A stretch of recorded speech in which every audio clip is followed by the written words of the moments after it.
I mean, are we really gonna let Warner Brothers screw this up forever? So, because I can't seem to stop talking about it, let's talk about DC and Warner Brothers' attempts to make DC into movies one more time. Specifically, there's something that I kind of want to address, which is that in response to especially my very ranty video that I did really ripping into the DCEU and Warner Brothers specifically, a lot of people had, well, not a lot, but a number of people had expressed a desire to see the DC properties bought by Disney. I presume so that it could be handled the same way that Disney handles the Marvel properties. Now, you'd be forgiven for thinking that that's something that I'd be in favor of, given that the DC related video I made before that really ranty one, I said that I kind of wished Warner Brothers would sell DC. And at the time I said it, I'm not going to say I was completely joking, but that was just a general wish and not something I had put a lot of specific thought into. At this point, I really want to make it very clear.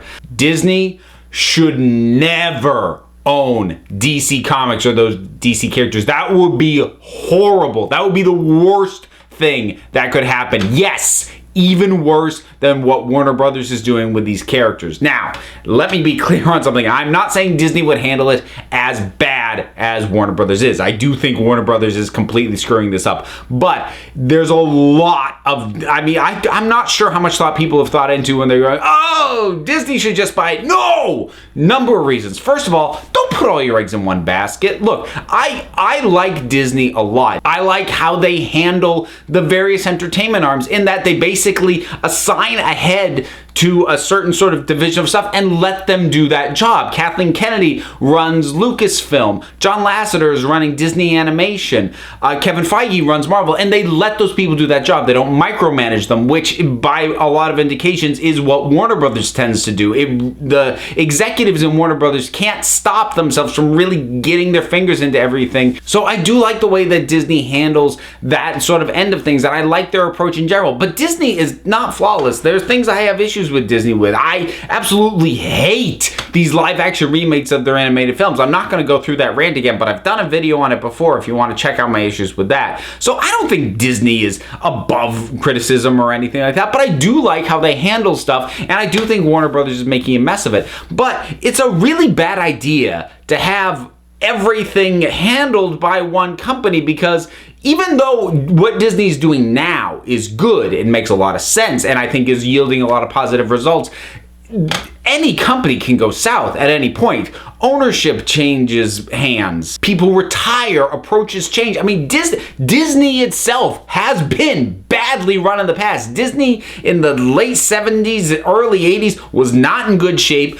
Little Mermaid kicked off that initial Disney renaissance, but even by the late 90s, Disney was in bad shape again. They were cranking out these awful direct-to-video sequels to things. So any company, especially any company handling an entertainment thing, can go south. And to put all your eggs in one basket like that, to have everything owned by Disney, that's a horrible idea, because then if the company ever goes south, that means that everything superhero related goes south. No, that's the first thing. Now, the other reason why Disney absolutely should never own DC is that Disney is more homogenized. It can't be the only flavor out there. You need something out there that is distinctively, deliberately different, that is handled different, with a different flavor. And again, this might be confusing. People are like, well, why don't you like the DC movies? They look and feel different, yet, but they're bad. They're poorly constructed with badly motivated and badly explained characters, and the editing, especially something like Suicide Squad, was atrocious. So, I mean, those are just bad movies. But if one company owned everything, the competition's gone. The attempt to outdo or to think differently is gone. Now, I appreciate that Warner Brothers has been trying to come at things differently than how Disney has. It hasn't worked, But I do appreciate that they are trying to do something differently, and I even to a certain extent, even though I don't agree with it, understand why people latch on to the fact that Warner Brothers is doing it differently from Disney, and really kind of championing that in their defense of these movies. And honestly, that's fine. Again, I don't care for the results, but not everything should be done in the same way. Not everything should be handled by the same companies. Would I still kind of like Warner Brothers to sell off DC? Yeah, kind of, but I mean, who the heck would buy it? Because Warner Brothers, they're not going to sell off just the movie rights and keep the rest of the thing. Because you need to remember, Warner Brothers, Time Warner, owns DC lock, stock, and barrel. That's the comic books, that's the TV shows, that's the movies, that's the toys, that's the works. They wouldn't option just the movies unless they were in extreme dire financial straits, which was how